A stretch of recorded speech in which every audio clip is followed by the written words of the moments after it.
Salut les amis et bienvenue dans le premier épisode de Pourquoi cette chanson est si bonne. Dans cet épisode, on va parler des Red Hot Chili Peppers et plus précisément de cette chanson-là.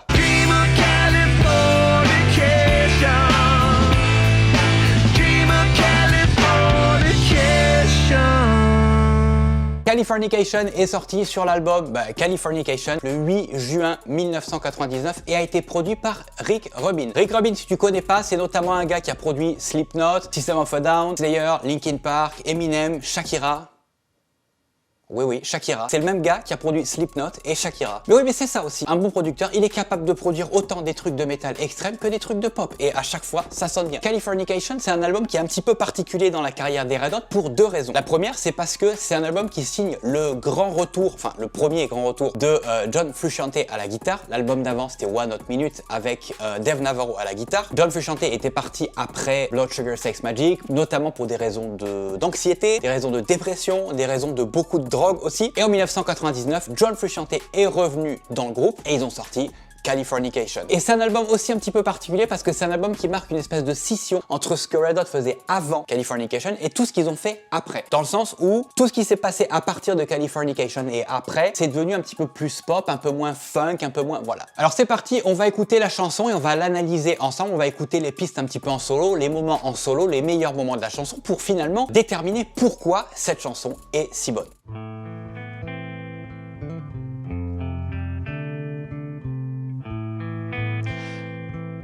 Alors là, c'est un peu un classique des Red Hot, c'est que on commence avec un guitare basse assez classique, hein. Red Hot ils font ça relativement souvent. D'ailleurs, ce qui est assez drôle, c'est que cette intro ressemble un petit peu à l'intro de Other Side qui est sur le même album, mais genre 2 chansons avant. Je te fais écouter.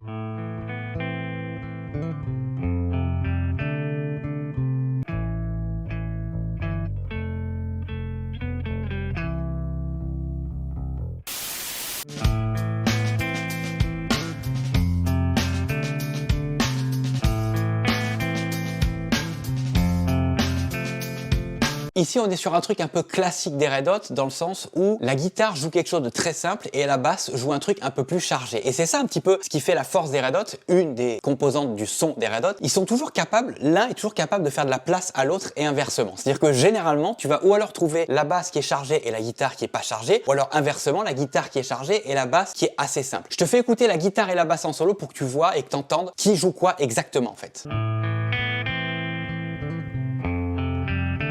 Écoute la basse toute seule.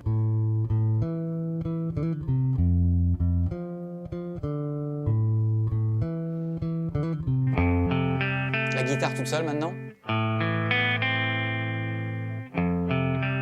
Il y a un truc qui est intéressant aussi au début du couplet, c'est qu'il y a un pain à la guitare qu'ils ont volontairement laissé. C'est un truc qu'on fait plus ça aujourd'hui. Quand il y en a un qui, par exemple, met un pain ou joue mal une partie, on va le réenregistrer, voire éventuellement le recaler, récupérer un petit morceau plus tard dans la chanson pour le coller. Et bien là, finalement, à la guitare, ils ont laissé un pain à la guitare. Donc, je te laisse écouter ça en solo.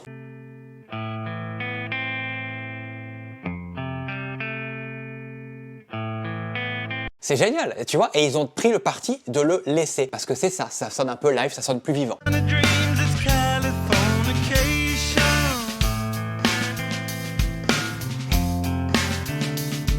La batterie est incroyable, hein, en passant, le son de la batterie est très très bon, puis le groove avec les ghost notes. Je te fais écouter la batterie en solo pour que tu écoutes vraiment exactement ce qu'il fait.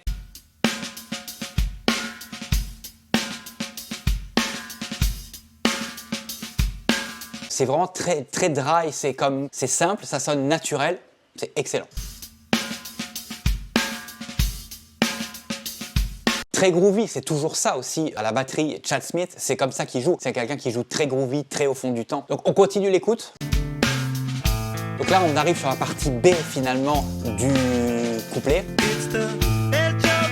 Et là, il s'est passé un truc intéressant, c'est le premier moment dans la chanson où les claviers rentrent. Mais ils les font rentrer assez subtilement, en fait. C'est vraiment caché au fond. Je te fais écouter en contexte et ensuite je te fais écouter les claviers en solo. Tu vas voir, c'est super subtil.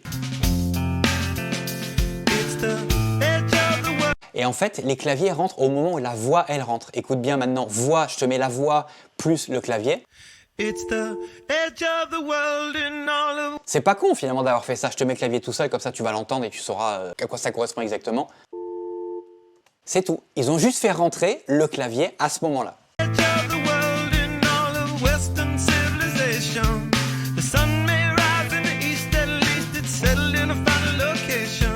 Excellente prise de son en passant et excellente interprétation vocale. Hein. Anthony Kiedis, c'est un gars qui est extrêmement bon. C'est pas un chanteur à voix monstrueux, mais c'est un gars qui a une interprétation qui est vraiment très bonne. Je te fais écouter la voix en solo. It's the edge of the world in all of Western civilization. The sun may rise in the east, at least it's settled in a final location. It's understood that Hollywood sells Californication. Rien à dire, c'est parfait. Hein. Là, au niveau de la guitare, on est sur les mêmes accords. C'est exactement les mêmes accords que sur toute la première partie, enfin finalement sur le couplet, parce que là on arrive sur le pré-refrain. C'est les mêmes accords, mais plutôt que de les jouer en arpège, comme ça, il jouait ça au début finalement. Ben là, il va jouer tout simplement les mêmes accords, mais en accord. Simplement. Là, on est typiquement sur un son John Frusciante, Fender plus Marshall, micro chevalet. That's it. Simple.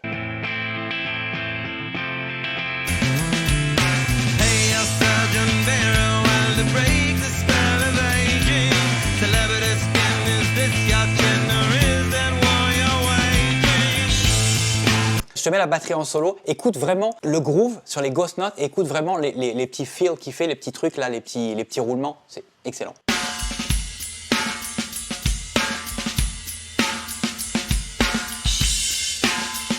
Parfait.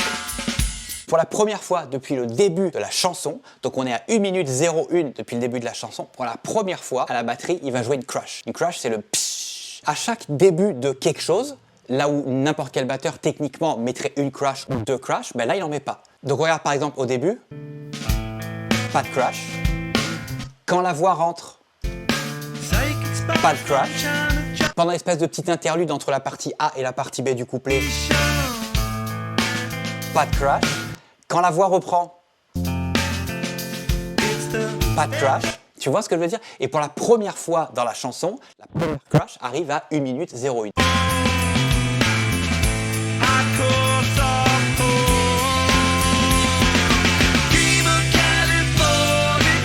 Là, on arrive dans le refrain qui, en passant, c'est juste une phrase qui est chantée 2 fois. Et c'est tout. C'est la première version, entre guillemets, du refrain. Après, ils le joueront plus longtemps. Mais là, ils le jouent que 2 fois. Et c'est la première apparition vocalement de John Frusciante. Et ça aussi, les bacs vocales de John Frusciante, c'est un des ingrédients super importants des Red Hot qu'on n'entend pas forcément au premier abord, puisque généralement, on entend la voix lead, la voix qui est devant. Mais quand tu écoutes une chanson de Red Hot, tu te rendras compte qu'il y a beaucoup de bacs vocales chantés par John Frusciante. On l'entend puisque sa voix est pas pareille. Je vais te faire écouter les vocales en solo.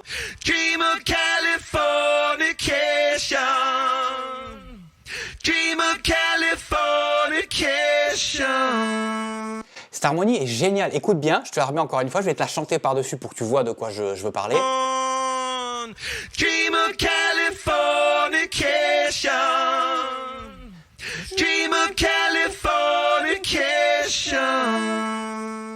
C'est extrêmement bien fait. Hein. Là, on retourne dans le couplet numéro 2. Pas de crash pour rentrer dans le couplet. On re-rentre dans le couplet exactement de la même manière que le premier, avec un ingrédient en plus qui est le clavier. Là, le clavier commence à rentrer vraiment. Je te le fais écouter en contexte et ensuite je te fais écouter en solo.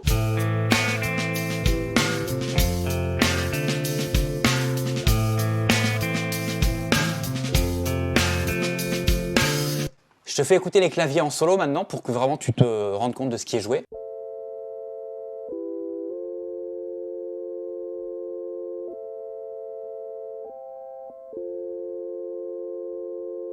Ça, c'est pareil, c'est comme les bacs vocales de John Frusciante. C'est d'ailleurs John Frusciante qui pense au clavier. Mais ça, c'est un ingrédient important aussi, les claviers, que tu entends très souvent dans les chansons de Red Hot. Bon, on poursuit l'écoute.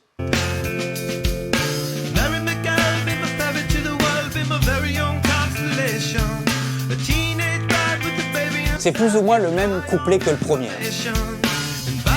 Il n'y a pas grand chose qui change. Je pense même qu'il n'y a rien qui change. Retour du clavier, encore une fois. Je te l'ai mis en solo.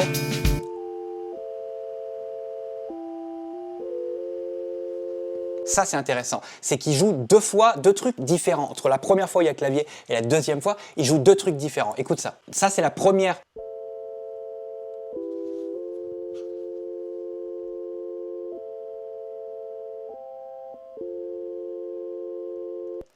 Et maintenant, je te fais écouter la deuxième fois où le clavier rentre. Déjà, c'est plus les mêmes notes. Hein. Oh, ça c'est bon, ça. Ouf. Trudu. Trudu. Ça c'est incroyable. Bon, on continue l'écoute.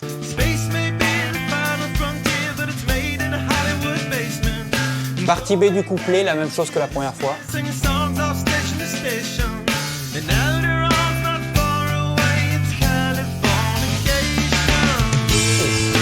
Là, il commence à se passer des choses. Alors déjà, premièrement, le groove de batterie est un petit peu différent, surtout la fin, l'espèce de roulement qu'il fait. Je te fais écouter la batterie en solo, incroyable.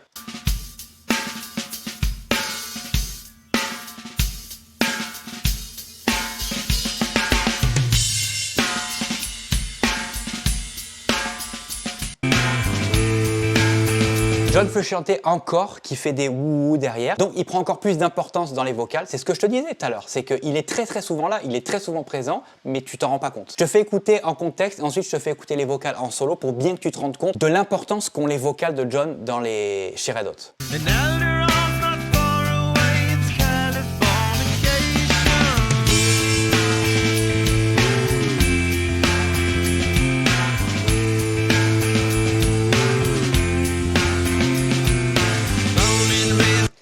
Incroyable. Je te fais écouter les vocales en solo. And Alderon's not far away, it's Californication.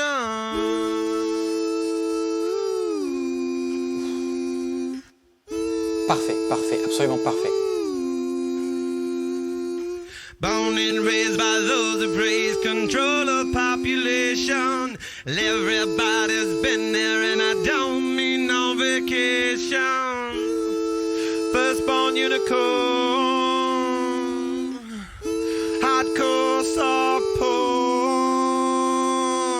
Incroyable. Il y a un petit truc intéressant aussi sur cette partie-là, c'est à la basse cette fois-ci, c'est que Flea va faire une variante. Il joue 4 fois la même chose, mais sauf que sur la deuxième fois, il va faire une variante de ce qu'il joue, mais uniquement sur la deuxième fois, ce qui est assez bizarre quand même. Donc je vais te faire écouter en contexte, et ensuite je vais te faire écouter la batterie et la basse en solo. C'est bien la basse.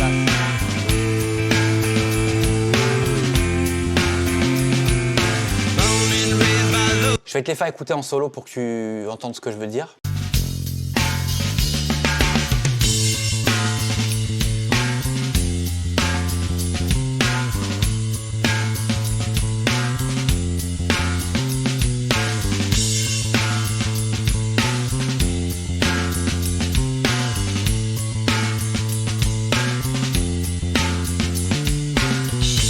Incroyable, incroyable.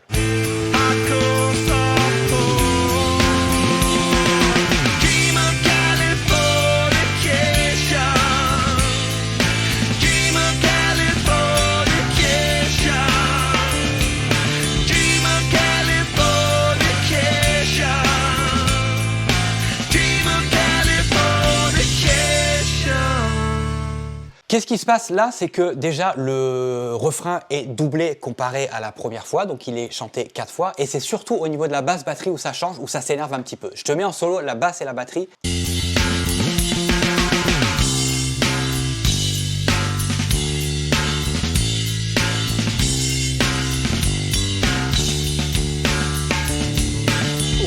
Écoute juste la basse toute seule, ce qu'il joue.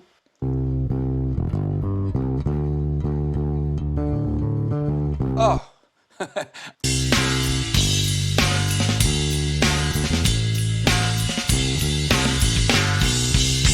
Et ça aussi là. Rien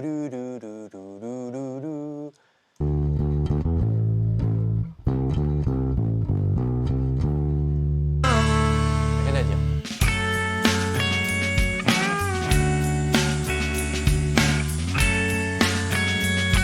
Le solo, classique solo John Frusciante, simple, efficace. Il n'y a pas besoin d'en mettre des tonnes, hein. Quand tu écoutes ce qu'il joue, c'est pas incroyable ce qu'il joue, c'est pas un solo qui est hyper technique, tu vas te rendre compte qu'il y a même des pinces, c'est même pas extrêmement bien joué, mais ça marche, ça marche. Ce solo, tout le monde le connaît par cœur.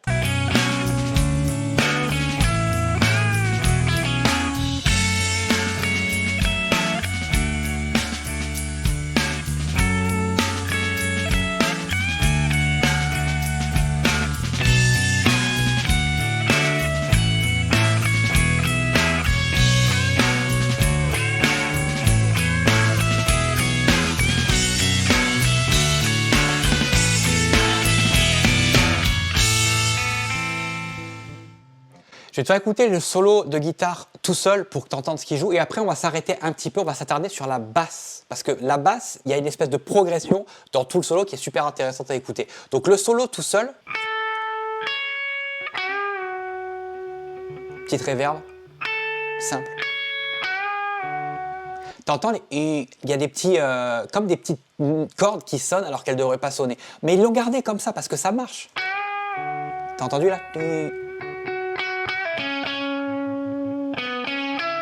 Là aussi.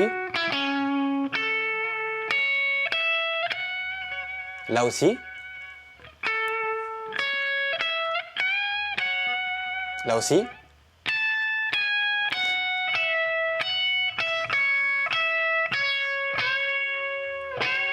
Là aussi, t'entends bien qu'il y a comme s'il y avait la dernière corde qui sonne alors qu'elle ne devrait pas sonner. Écoute bien, le premier et le deuxième.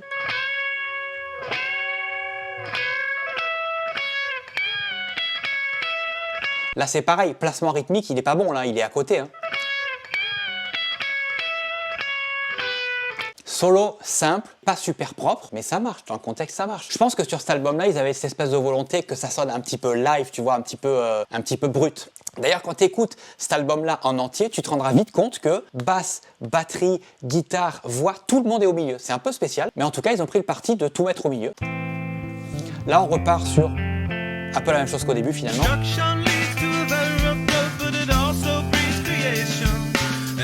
Couplet qui ressemble trait pour trait au premier et au deuxième.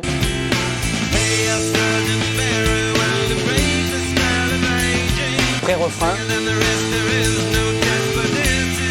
Pareil, même chose.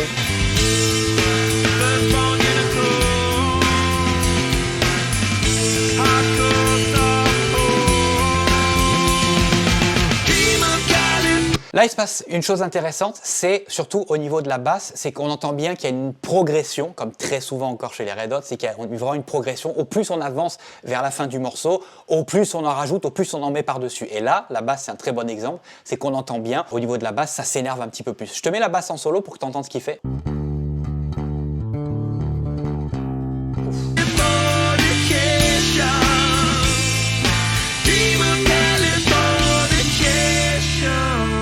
Dernier truc qui est super intéressant sur le dernier refrain, c'est vocalement où là John en met encore par-dessus, encore plus. Écoute bien tous les wouh qu'il y a sur les côtés là. Dream of Californication. Dream of Californication. Dream of Californication. Dream of Californication. Voilà, c'est comme ça qu'on fait une bonne chanson, il n'y a pas besoin d'en mettre des tonnes, des mélodies accrocheuses, des parties bien jouées, et c'est tout. Voilà, c'est tout pour aujourd'hui. Merci d'avoir regardé cette vidéo. Avant de partir, n'oublie pas, abonne-toi à la chaîne. C'est très important que tu t'abonnes à la chaîne si tu veux que je continue à faire du contenu comme ça. Premièrement, active la petite cloche, comme ça YouTube il te dira que j'ai sorti une nouvelle vidéo. Mets un pouce bleu aussi, ça aide pour le référencement. Et aussi très important, dis-moi dans les commentaires quelle est ta chanson préférée des Red Hot et pourquoi. Quels sont les trucs dans cette chanson qui font que c'est ta chanson préférée. Et en attendant, moi je te laisse là. On se dit bye et on se voit dans la prochaine vidéo. Ciao ciao, à la prochaine.